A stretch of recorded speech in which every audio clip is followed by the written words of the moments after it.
Hey, this is Notser, and this is the Nelson. Premium British Battleship, Tier 7, 375,000 free XP will be the purchase solution. You can't go to the premium store and buy this. No, you have to have free XP in-game. You could spend real money on the free XP. However, some of you will be saying, you know what, that's a really expensive proposition. If I were to get the equivalent of a Tier 7, it would maybe cost me 200,000. So why are they doing this to me, Notser? Well, they probably don't want everyone having it because it's so cheap, perhaps. That's the first thing. And they also don't want everyone to have a ton of free XP after they purchase it. They would love to get it out of the ecosystem so you don't all get the Tier 10. Which is awesome. I can't talk any about it. I can't say anything. But, oh, you're gonna love it. I can't wait to show you. The Nelson, however, is no longer under an NDA, so we can speak freely about every stat on the ship and critique it, decide if that's a viable ship. In this particular game, we're all neighbors, and my goal is to try and penetrate this York in the side, elevate the gun slightly, and stay bow on against my enemies. And that's exactly what ended up happening. Now, there's one issue with this strategy. And I'm going to guess that iChase is going to bring this up because, boy, was he mad.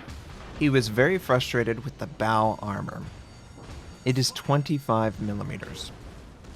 Now, 25 millimeters is not enough for any ship that you will face at Tier 8, 9, any battleship, that is. Any battleship that you will face at Tiers 7, 8, 9, except for the Scharnhorst. And a hell of a lot of the Tiers 6 will be able to overpin you. 357 millimeters is what they require to overmatch that bow, and that will be extremely easy for pretty much everyone. So you can't be tanky. You can't stay bow on and tank that effectively. You can see how much damage we are absorbing. We took 2 torpedoes. We had to use our damage control, and we used our heal, which did a ton, but it's just we're not nimble, we're not avoiding it, we're not having heavy armor. We're more like Roadhog. We're really fleshy. You know, we've got a lot of blubber that protects us. We're taking damage, but we're still alive. And that's the identity that the British feel like in their battleships, at least initially. The one I can talk about. So I would definitely discourage you from playing like I played in this match, because you're going to take a ton of damage. However, what's good about the ship? 406mm guns at Tier 7. It's very competitive. I think it's 4mm off of the highest caliber at this tier, so that's nice. All the guns are facing forward, unlike the Izumo, which is sort of a sister of the ship.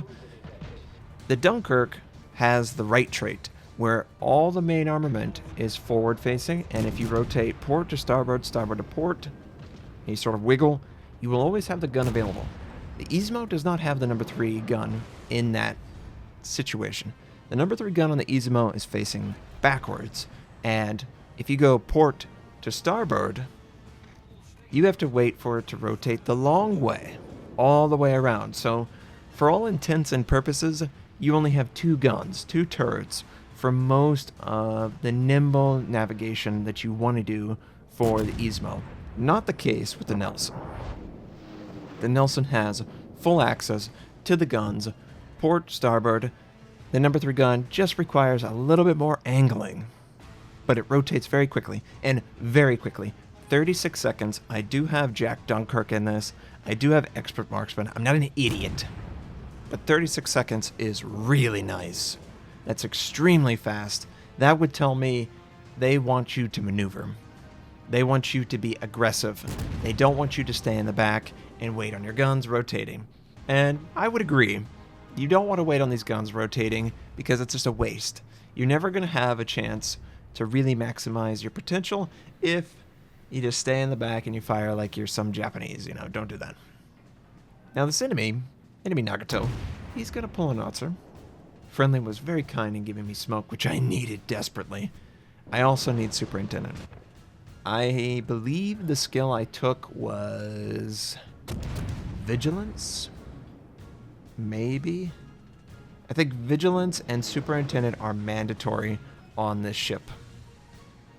And the reason I say that is its damage control has a terrible cooldown. You can't put out a single fire. You can't afford it at any moment in the game. You must wait for at least 2 fires, maybe even 3. If there's a chance that you will take a flood and that is on cooldown, you will die 100 to 0. And especially if your heal's on cooldown, it feels really helpless. And I've made that mistake probably 2 times. Even one wasn't my mistake. You know, I was fighting. I had 2 fires. I had to put it out, and then all of a sudden, torpedo shows up, and I take torpedo, and you know, there's that. So it's really susceptible to dots without a damage control. You might consider, and this is premium too. This is premium. You might consider picking up maybe a quicker, you know, jack of all trades, because that's available on Jack Dunkirk. Obviously, not everyone has Jack Dunkirk. But I did feel like not only was the bow armor very low for a bow-on meta that you want to play in this ship, but it also seemed to take a lot of dot damage. And I'm not surprised. Who's surprised that the Uber heal has a lot of potential dot damage it can heal, right? Nobody. Nobody is surprised. But I just thought you would know. Rate of fire is pretty fair. 30 seconds. That's not anything spectacular. It's just average. It's right where it should be, and that's good. So in this game, we were working to bring it back. Enemy destroyer got to our rear. It's capturing a point right now. I'm going after the Iowa. I switched to HE, and I'm going to try and set this bow on target on fire. There is a Fiji. He is somewhat to the right, and I expect that we will be able to set fires on the target, but it's not my goal. My goal is always shoot cruisers that show too much side and avoid the bow on. Because the bow on, I'm going to lose that. He's got 32mm bow. I've got 25. He's got much more accurate guns because he's got tier 9 modules. I only have tier 7 modules. I don't even have the concealment module that you could equip because I'm tier 7. Only the Belfast gets that luxury. But we get a nice side shot on the enemy Mogami. I have had very good success with the guns, their performance. The hood felt like it dipped. The Nelson does not feel like the guns dip. The guns feel very much like 406. Are they as precise as a tier 9 or a tier 10? No, because they don't have the American. And here it is. We used our fire right before a torpedo, and there's nothing I can do. I know it's going to cause a flood, and this is what's going to happen. We're just going to die to it. And you feel so helpless. But can we take out the enemy Mogami before we die? That's the goal here. Take him. No! And we flood out. Flood out. So the Nelson, okay. You know, it's pretty solid. It's no worse or better than any of the other British premiums. It's just different. I do appreciate, as a quality of life design, that the guns are forward facing, so it feels like the Nikolai. That's another ship that I would compare. Oh man, the Bismarck is gonna take this. From a usability standpoint, it feels very much user-friendly. You can be successful in every scenario. You just need to understand which scenario you're successful in and which one you want to avoid. The bow on is the one you want to avoid. And obviously I learned that by playing it. If you're going up against the Nelson, take advantage of his 25mm in his bow, because he's not going to like it. I see guys shooting the superstructure, which they should if they don't know the bow armor, but 25 is nothing. That is nothing for an Iowa. That is nothing for an Izumo. That's nothing for a Nagato. Not even a Bismarck's going to have an issue with that. So, yeah, that's the weak point. That's the weak point that you can take advantage of all day, every day. And I wouldn't blame you for it. And I've had a lot of bad luck with getting put in tier 8, 9 games, and it's like, It's hard to succeed when you're bottom tier in a battleship. If you're a destroyer, okay, we could get better. You know, you don't need to be the top tier. If you're a cruiser, it doesn't matter. They're going to one-shot you either way, right? But if you're a battleship, it really changes the way you play the game when you know your enemies can overmatch you. And you need to recognize that. Soon enough, they will recognize it. Don't you worry. Don't you worry. And these two guys, the enemy Iowa is showing way too much side. Way too much side. Can the friendly punish? That's really what we're asking ourselves. Is he gonna take the shot? He really, really needs to hit this. Oh, and he angled for the most angled part of the ship. Looked like he hit his guns too. And that's not gonna be it. That's not gonna work out for us. Looks like we're gonna lose this game. What do you bet the enemy Iowa is gonna get? Big citadels. I know the feeling. Oh, I know his feelings. I know his feelings. Yeah, this game's over.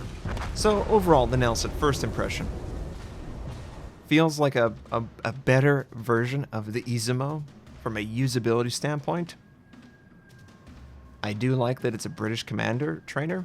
It would be nice if it came early. Is it worth spending your free XP over going all the way to tier 10 and getting the Conqueror? No. I'll tell you that right now. That's probably the only thing I can tell you. Don't you dare buy this if you're saving up your free XP for the British Battleship line, because you want the Conqueror. You want the Conqueror. I'll have more information on this. I know this is going to be one of the ships I'm going to be playing a buttload on stream, and hopefully that's enjoyable for you tomorrow. But as far as this video is concerned, she did about as well as I would expect her. Bottom tier, dealing with enemies that had a good, strong position, and my destroyers just couldn't push them out of that area. I felt like we played well. I felt like we used the ship to its fullest. Now, if you're confused about the Nelson versus the Izumo, look at the main gun on the Atago, the front gun. You see how those two are facing forward, and that third, number 3 gun is facing sort of port side. And its positioning requires that it rotates back towards the command tower and all the way around if you were to switch it from port to starboard. That's how the Izumo is designed. In the British, they've moved back that number 3 gun far enough from the first two that it can freely rotate facing forward and always be useful. That feels fantastic. You will never want to go back to an Izumo once you've felt that design. And quite frankly, they need to do something for the Izumo to feel like it isn't just harder to use. I don't know if they're going to do that, but it feels really awkward after playing the Dunkirk and the Nelson. The Nelson and the Dunkirk don't have that quirk. Not at all. They do have quirky gun loadout, but it's not... Oh man, this poor guy. It's not terrible. And he dies to torpedoes, of course. Almost exactly like our Hindenburg game. So, we did pretty good damage, 127,000, 2 kills, 4 citadels. Alabama gave us a little bit of a scare, but we handled it.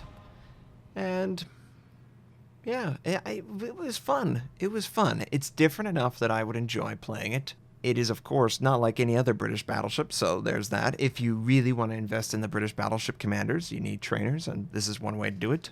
I hope you enjoyed seeing it. I look forward to playing it on stream. I hope you have a fantastic day, and I'll catch you next time.